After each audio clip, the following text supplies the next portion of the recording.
Okay guys, welcome back to my video series on programming with more than FORTRAN. Now in this video we are going to be looking at the logical data type. So far we've considered two data types. Okay, in fact we've considered three, but we've looked at two explicitly. The other one we've been implying it. Later on we are going to consider it. We are going to look at it in depth. So the first one we looked at is the integers. We said they are numbers without decimal part. They are actually constant also, because once you've defined an integer, the value integer 2 is 2. 2 cannot change. Okay, the value being held by the variable can change, but the value itself cannot change. So 7 cannot change, 8 is always 8. So we have integer, we have real are numbers with decimal parts. Now the third one we are looking at is the logical data type. There's another one we've been discussing, we've been talking about it. It's called a character, though we've not looked at it explicitly. I think we are going to look at that later on. Okay, so here we're looking at the logical data type. Logical data types are simply is also a constant, and there are just two possible values. Unlike integers where you have a whole range of values you can get, the number of integers you have in this world that you can actually make use of is something you cannot even determine, you cannot ascertain it. Okay, we have infinite number of integers, so it's an infinite set. When it comes to real numbers also, they are far infinite. Okay, so integers, real numbers, they are also they are both infinite. But for the logical data type, it is a finite set. There are just two possible values, a true or a false. So there's no way something can be in between. Okay, I think we learned this in philosophy some time ago. Even under logic, okay, we had they told us that we have these laws. We have these laws of logic or laws of reasoning. One of them states that it is a law of excluded middle, that something will either be A or it is not A. So you can't say it is B. No, it is either A or not A. It is either true or not true. It is either what's it called, white or not white. So the only time you can state the other value is, know that what is when you know that the other value is also an extreme value. Okay, so when you have just two extreme values, you can state both cases, otherwise you just have not. So when it comes to logical operator, there are two extreme values, a true and a false. There is nothing in between. Okay, but when it comes to colors, we don't have extreme values. You can't say you have a white or a black. White and black, they are not extreme values. They're just two different color types among the whole range of color types we have. Okay, well, when it comes to on, something being on or off, yes, that's also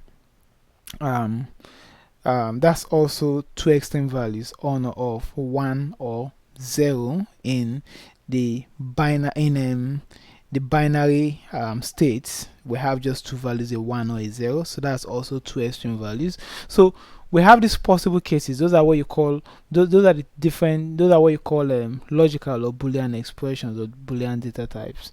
So when it comes to FORTRAN, let's see how we represent it. So for you to have a Boolean data type in FORTRAN, also called a logical data type, I'm just going to create a new file and then we are going to work with that. So I'm going to call it Boolean or logical. That's going to be the name of the program. So let us call it logical with an underscore to avoid issues. So let's end program. So you know why I'm putting the underscore there, so that it's not going to conflict with the data type logical. You can see this one that I didn't put the underscore, you can see they are light in there, so I'm putting the underscore so that it won't see it as. So remember we said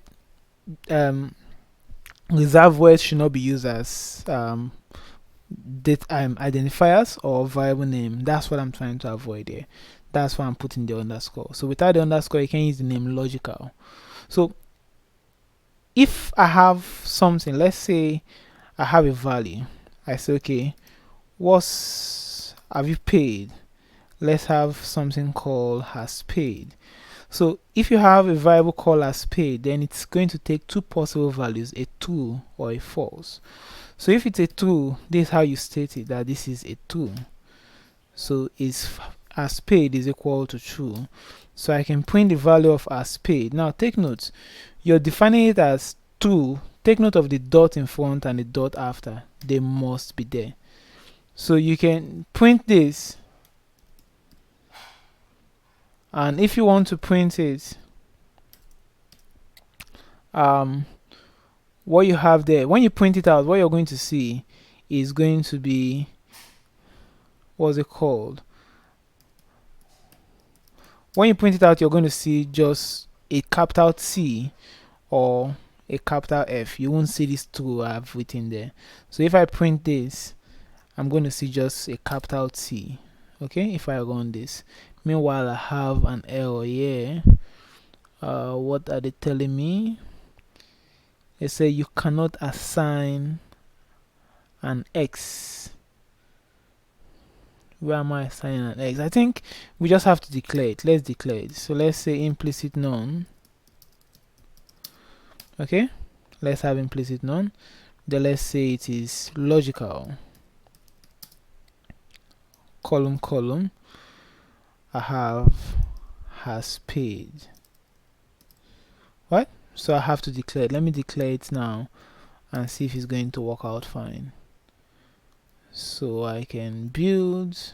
Okay, now it's working out fine. So initially, because I didn't declare, they were giving me an error. Now that I've declared, it's working out fine. So let's run this. So if you print, you're going to see your results as a capital T. So you can see you have there, I don't know if you guys can see it, that's just a capital T. So I can change this to from true, change it to false. Okay, this time around, if I print, I'm going to get a capital F there. Capital F, that sounds somehow. Okay, so I'm going to get a capital F there.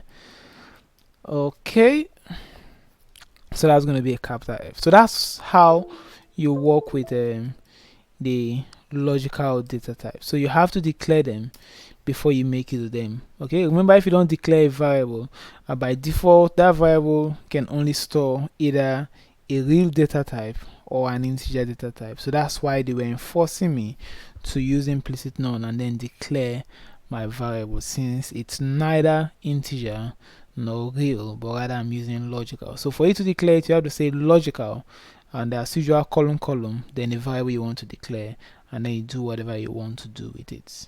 Okay, so in upcoming videos we are going to see how we can make use of this very well. Okay, all these data type we've been looking at, and then some other concepts. That's what we are going to be looking at.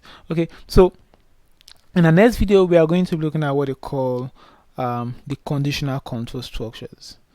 Okay, we have different classes of control structures, but we are going to be looking at the conditional control structures in the next video. So as usual, guys, don't forget to like, subscribe to the channel, click on the bell icon so that you get notified whenever I upload new videos, and I'll see you guys in the next video. Bye bye.